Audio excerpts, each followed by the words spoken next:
Hello good people of the flat earth. I'm going to prove to you that boats, buildings, and mountains do not hide behind this fraudulent curve of a ball, but fall out of sight due to perspective. If you haven't watched my flat earth perspective spectrum video, do so, the link is in the description below.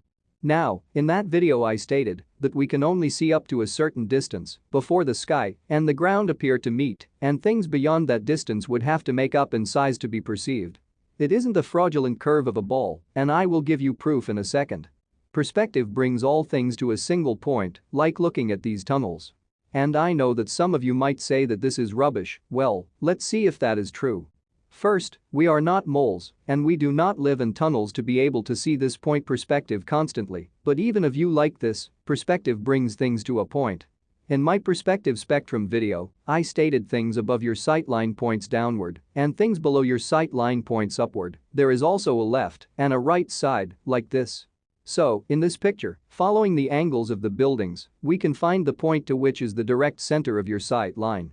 In the perspective spectrum, things parallel above and below your sight line can never cross, but will appear to disappear or converge at a distance, and this is also true with objects parallel in any degree 360 degrees, not just up and down.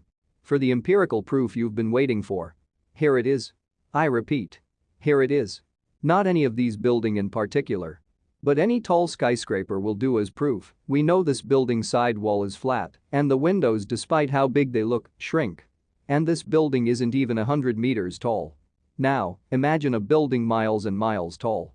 Do you think you would be able to see the top of the building or anything that was outside the building if you stood right beside it?